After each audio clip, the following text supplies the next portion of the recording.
I don't know what's real and what's not at this point. If I ever need a ghostwriter, I need to just put the mic down. As far as anybody out here that does use ghostwriters, that's fine, but I'm telling you, I don't do it. They basically put us in a studio, and it was like a studio camp almost. There were tents in there. They were like, don't leave. You cannot leave. Literally tents. Literally you can't tell anyone you're working on this project.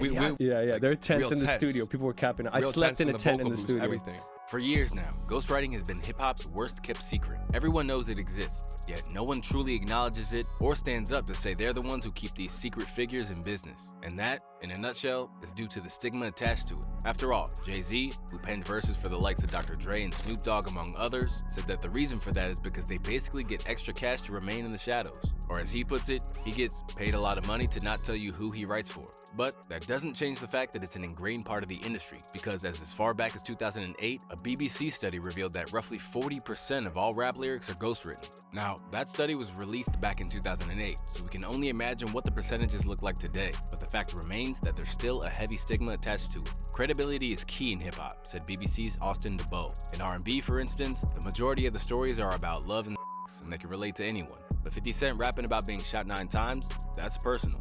Rap lyrics should be hyper-personal and hyper-localized. Seen as a cheat code that invalidates your story, it's no wonder that the likes of Eminem couldn't even imagine turning his pad over to someone else for assistance, as he cares about his craft way too much. But at the moment, no one is more synonymous with the debate surrounding ghostwriting than Drake himself. Told by K-Dot that it ain't 20v1, it's a 1v20 if I gotta smack people that write with you. Even Rick Ross chimed in to expose that we'd never guess who wrote Drizzy's part on Sicko Mode. From Future hinting that he was behind the Feel No Ways hook, through to reference tracks emerging which showed that Lil Yachty had laid the groundwork for Jumbotron Poppin'. Among many other tracks on Her Loss, Drake is well known for employing others to help bring his music to life, and he's always found a way of evading the stigma that came with it. For the most part, Drake fans have argued that his R&B tracks should be exempt from scrutiny, and so long as he was responsible for the tracks where he was actually spitting as an MC, then he got a pass.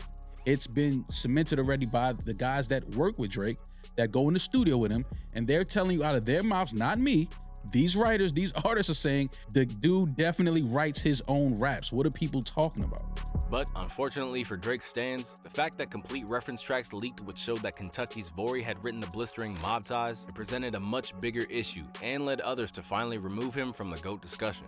But what makes it all the more disheartening are the lengths that he went to cover it up. For example, during an interview, his in-house producer Boy Wonder put forth the myth that a fired-up Drake recorded the track in one fell swoop. For Mob Ties, he just heard the beat and he was ready to go. Then, in an interview on The Shop, Drake stayed eerily quiet about the true origins of his work and even seemed visibly uncomfortable when LeBron James complimented Mob Ties. What's one of our favorite songs, Mavi, now? Sick of these. Oh my yeah. God. I didn't have Mob Ties. I'm sick of it.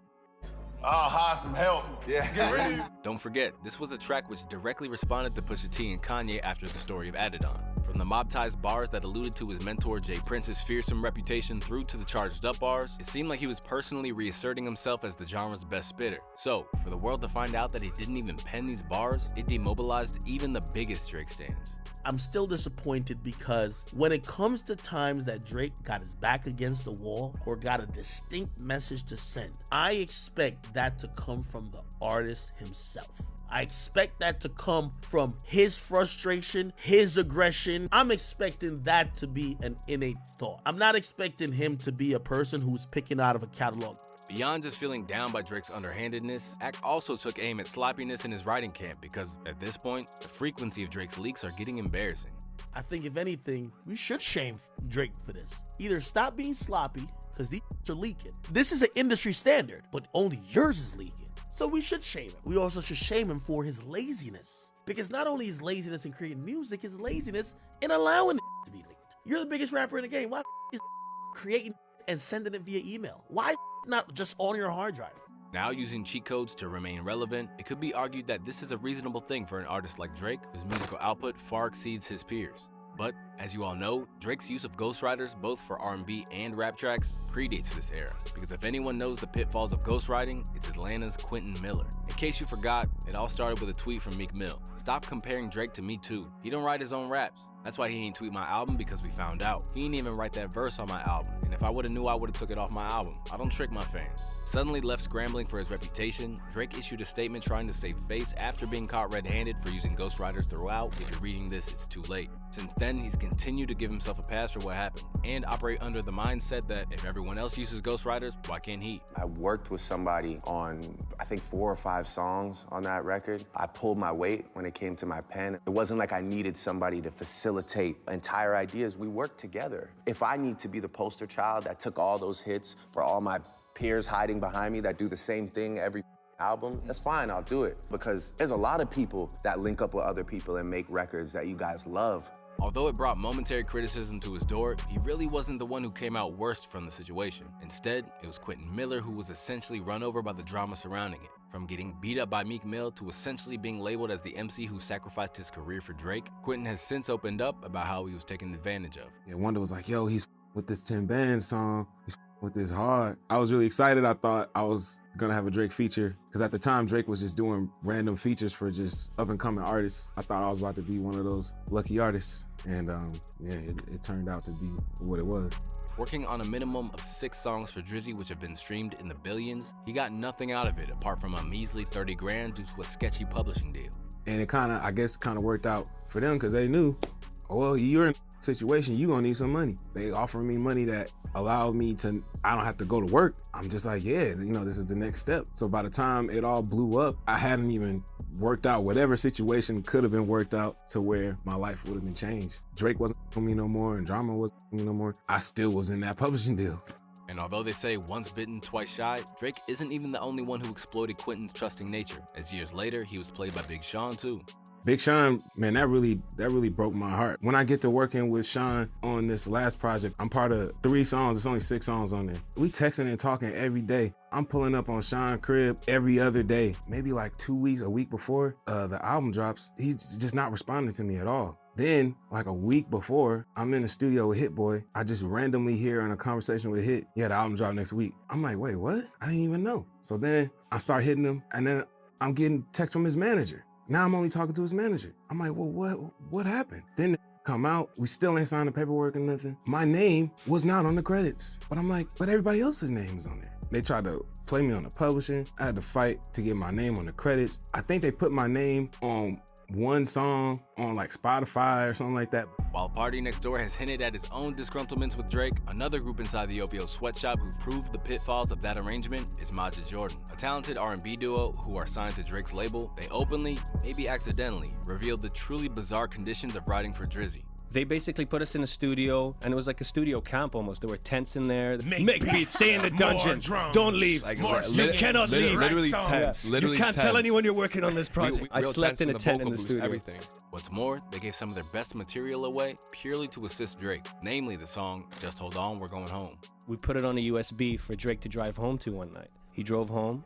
We showed up the next day, and he had tracked it. 40's sitting there with his arms up in the studio, and he's like, we got it! We've got the single! We did it! Now, under a different framework, that track could have launched them into the stratosphere, rather than leaving them struggling to improve upon the success they've had. But unfortunately, they are by no means the only ghostwriters who know that pain. Just look at someone like Sci-Hi the Prince, an immensely skilled and seasoned songwriter with over 15 years in the game. Sci-Hi has ghostwritten for everyone from Kanye West to Travis Scott, and as he puts it, even he was tricked out of vital publishing percentages when working with Trav.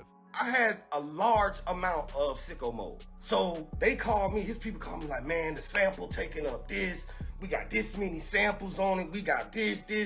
Can you just take this significant cut? I think it was like a 10% cut. Now, sicko mode is diamond, y'all. Imagine losing 10% of sicko mode, bro. This is the diamond record. This is the biggest record in the past whatever years. So I'm trying to do the swap. He gave me a swap for it. He like, man, if you take this percentage, I'll give you a swap and I'll give you a record. You think I'm gonna get that record? I'm calling and all this other. Don't want to answer the phone. Don't want to give me my swap. I'm like, all right, cool. I'll get it one day. Now, all these examples ultimately show that no matter how you go about it, ghostwriting in hip-hop is very common. Because, as Alex King, owner of a professional music ghostwriting agency puts it, dumb people can argue all day about whether or not ghostwriting is right or wrong, because it really doesn't matter. The only thing that matters is that ghostwriting is the future of hip-hop, because either you get a skilled team of writers behind you, or you get run over by another MC who does. So, with everyone now aware of the existence of ghostwriting within mainstream hip-hop, is there actually a way to handle it that won't only destigmatize it, but also ensure that it doesn't hinder the ghostwriters either? Well, in essence, yes, and the key is to essentially do the opposite of what Drake does. Transparency is actually helpful. Just look at how Bryson Tiller handled it when he got praised for a record that he didn't write on his own album. I love the record Persuasion, by the way. Victoria Monet, I gotta thank her for that. She's super talented.